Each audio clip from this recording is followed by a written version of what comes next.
Alhamdulillah, perkhidmatan yang cemerlang yang dilakukan oleh pihak kontraktor yang memberi perkhidmatan yang terbaik lah bagi kami.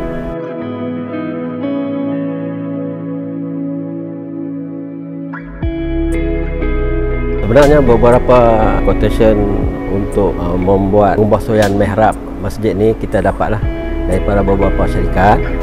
Jadi prospek yang diberikan oleh Edeko tu menarik dengan cara yang nak dibuat, penerangan yang diberikan kepada pihak jawatan kuasa masjid. Kami membuat keputusan lah setelah bermesyuarat, kami memilih Edeko.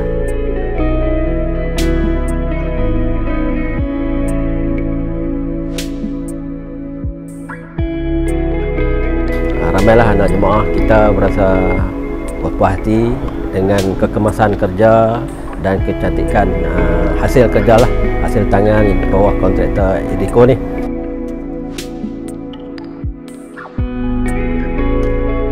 Saya Cikgu Muhammad Fauzi bin Haji Muhammad Saleh selaku Setiausaha Masjid Jami' Badri Shah Pekalian.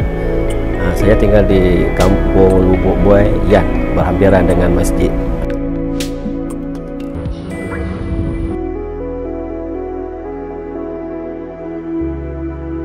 Utama yang cantik yang saya tengoklah bahagian mihrab imam lah depan sekali tu. Jadi begitu cantik lah sekali. Jadi alhamdulillah atas kerjasama dan komitmen semua pihak, kami berasa bersyukur lah. Kerja-kerja pengubah suya ni siap seminggu sebelum 1 Ramadan.